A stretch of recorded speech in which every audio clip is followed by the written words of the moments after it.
Hello everybody, welcome to today's video. What Stephan doesn't tell you about credit cards, chargebacks, and disputes. Alright, so we all know about Stephan.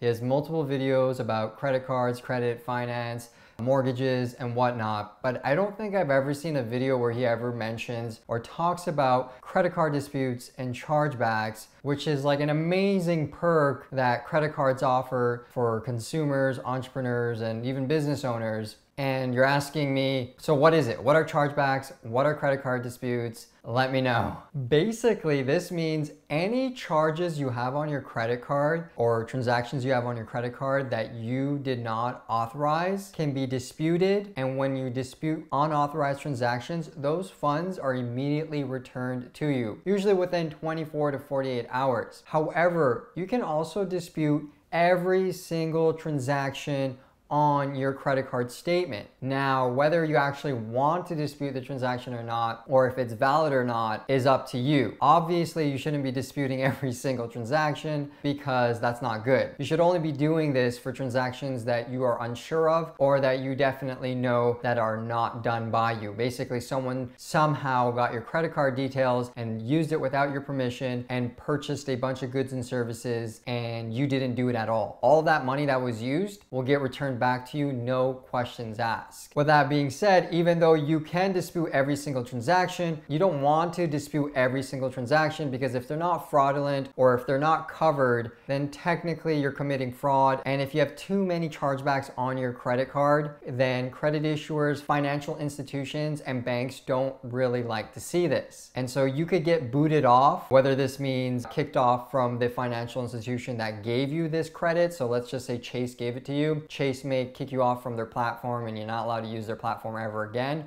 Or the credit card brand will no longer work with you. So if you did a lot of dispute chargebacks on a Visa card, that can mean that you get booted off Visa. If you did a lot of chargebacks or disputes on a MasterCard, that means you can get kicked off MasterCard. Now, if you did a lot of chargebacks or disputes on American Express, then you may get kicked off of American Express and so on and so forth. The same thing applies to like Discover and any other international credit cards that exist out there. So now why would you dispute a purchase? We already mentioned that unauthorized transactions is one, and that's where most people use it for, like whenever they notice some weird charge on their credit card statement. That's when it makes the most sense to do such a dispute. However, there are other scenarios where you can file a dispute and or chargeback on a purchase that you made because the product was not as advertised, because the product was not received. And then within these two examples, there's like multiple categories within them. So if you receive the product, but it's the wrong product, or the product's supposed to be a pair of Nike shoes, but it's counterfeit, or the product's supposed to be made out of leather, but it's actually made out of plastic, right? That's like false advertising. Or like a product claims it's going to cure cancer, but it doesn't, and it's not FDA approved. Technically, all those purchases can be disputed and you can get your money back. And it's very simple. You just call your credit card dispute specialist and let them know. Credit cards have a zero policy on all unauthorized transactions and any transactions that you did not make. As long as you did not give your PIN out to anybody or give your card out to anybody, whether this is a family member or a friend, you'll be covered. So best case scenario, always say no. I've never given anyone access to my card or my PIN. I'm the only one that has access to my card. That's if they ever ask you if you authorized anyone else to use your card. Please note, this is different than authorizing an additional user to your credit card where they get like another physical card. What I'm trying to say is like if you gave your original card to someone else, including the PIN, again, whether it's your wife or your children, you won't be covered. However, as long as you keep the card to yourself and the PIN to yourself, you're totally covered and you'll receive your money back within 24 to 48 hours. And so I just want to further explain that you can charge back or dispute a product that wasn't received. So let's say you purchased something from like AliExpress, which is like the Amazon of Chinese goods, and the product is not received. It's been 40 days and you still haven't received it, and you know you no longer want to wait because the delivery date was supposed to be 10 days ago and you waited an extra 10 days and you still haven't got it. And if the merchant decides not to, you know, resend it or refund it, then you have the ability to call your credit card dispute specialist, who will then file a dispute on behalf of you and in which you will get your money back. back, especially if the merchant does not have a tracking number or like a signature. Basically, if they don't have any proof that you received the product or service, then technically you're in the right and you can get your money back. Now, if the product is like counterfeit in a sense, not a licensed product or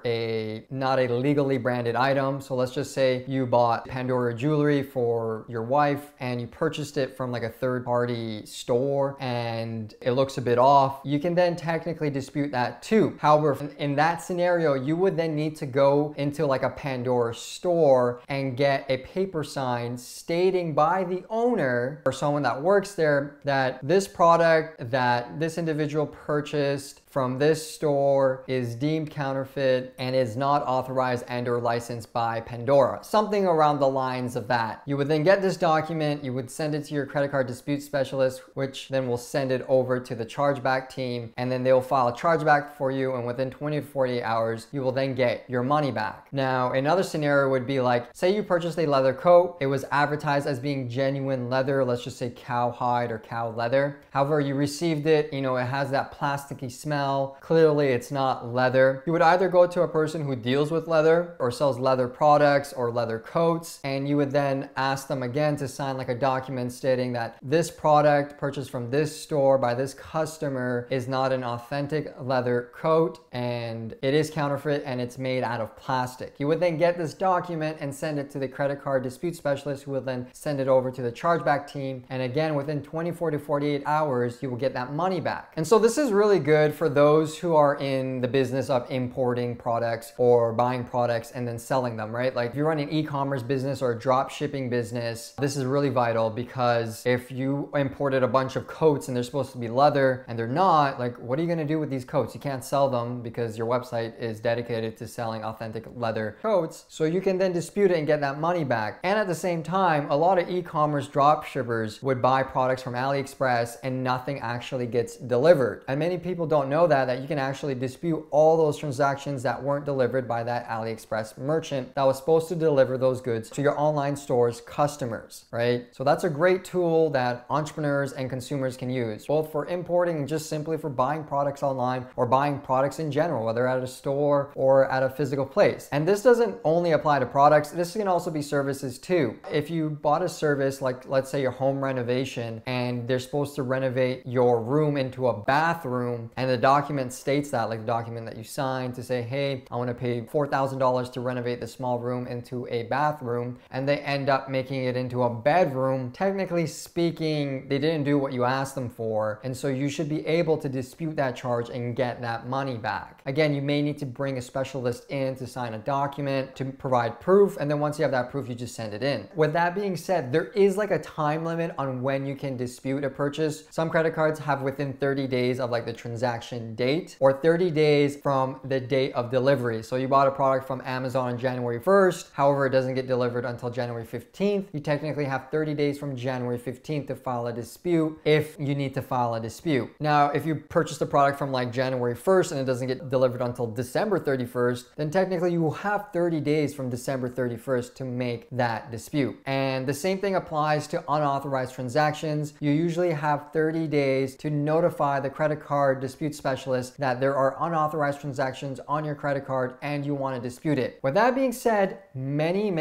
credit card providers offer a longer period, more so than 30 days. It could be up to 185 days. So I really recommend going through your credit card's terms and conditions and see how long of a time you have to dispute certain transactions, whether they're unauthorized transactions, whether they're not received, whether they're not advertised. That way you know exactly when and how long you have. This is good, especially if you're like a business owner and you know you need some extra time to make a call or to get paperwork ready. That way you know how much time you genuinely have. But in general, it's good to file a dispute within 30 days. And luckily these days, you can just do everything online. You will go into online banking, you will go into your credit card profile, you would look for the transaction that you made and then click dispute. If not, you call the credit card dispute specialist, you let them know either the post transaction date or the actual transaction date, the payee name or the transaction name, it's usually something lines of the name of the business and a phone number. So it would be like Home Depot 289-777-4362 TX, where basically it stands for Home Depot and the location, where TX would be like either the province, state, or country. In this scenario, it would be Texas. And the amount of the charge, let's just say $70.99. And then you would let them know why you're disputing this charge, whether it's unauthorized, whether it's not received, whether it's not as advertised, and provide the proof if needed. Now, if you do a dispute with a product that you may have received or a service that you may have received, like you bought food at some establishment, but the payment name is kind of different from the establishment, like you bought burgers at a burger joint, but on the description, it gives like a bunch of numbers, because some corporations or some businesses are just numbers, and you know, you're kind of confused on what that is, and you do dispute it. Nothing really bad's gonna happen unless, you know, you keep disputing a bunch of transactions and you get booted off. Like I said, if you do too many illicit chargebacks and disputes, yes, you're gonna get kicked off the platform. But if you're genuinely doing it out of a real reason, then it's totally fine. It doesn't matter if you do 100 chargebacks or disputes or 1,000 chargeback disputes or 10 chargeback disputes. As long as they're real chargeback disputes or of real concern, that is totally fine. But if you do a bunch that are not genuine, then yes, you're basically committing fraud. And if you commit fraud, you are going to get kicked off of their platform, and you don't want to get kicked off of their platform. So let's say you do make a mistake and you do a dispute for a purchase because the payee name doesn't match the business name. And what happens is that the merchant or the store owner will receive a letter saying, hey, one of your customers filed a complaint or filed a dispute stating that they did not make this purchase. Can you please provide some proof, an invoice, a date, a camera recording, a signature, a document? And what they'll do is then compile that information, send it off to the chargeback specialist, who will then get back to you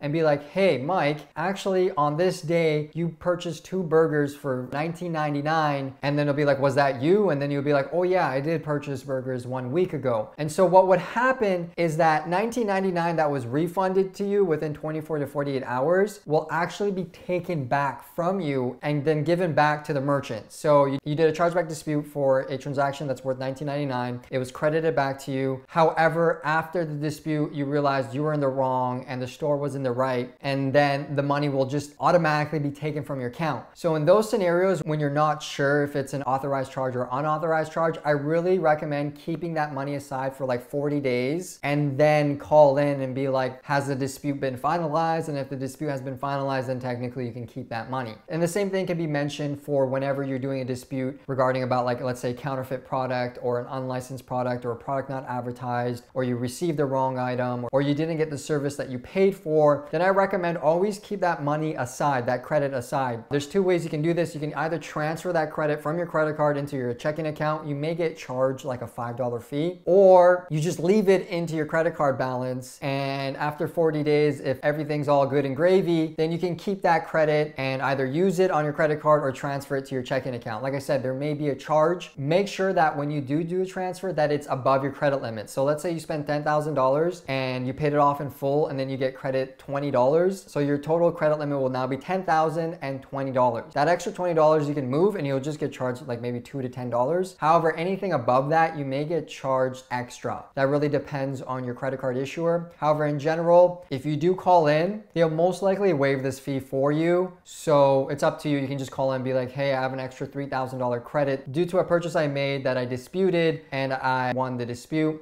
and I just want this money back into my checking or my savings account. May you please transfer it, and is it possible to waive any of the fees? Thank you. So the moral of the story is that when you pay with your credit card, everything's protected. Every single transaction you do is protected. And so if any single fund gets stolen, any transactions unauthorized, any transactions not made with your permission will get 100% covered by your credit card issuer. And any purchases you made that are not received, not as advertised, not as described, the service is not as described or not as advertised, you will also get that money back. And this is something that cash cannot do in a sense. Technically with cash, you would need to go to court, and depending on where the merchant is or where the service or product you purchased it from, you may have to go there, and it's really not worth your time to, you know, fly to another country or fly to another state. That way, when you do pay with your credit card, you can easily do everything right there and right then, and just simply through your phone or by going through online banking. And that's why it's so much worthwhile to use credit than cash when making every every single one of your purchases, whether as a consumer, as a business owner, or as an entrepreneur. I really recommend using your credit cards for all your transactions. That way you can keep track of everything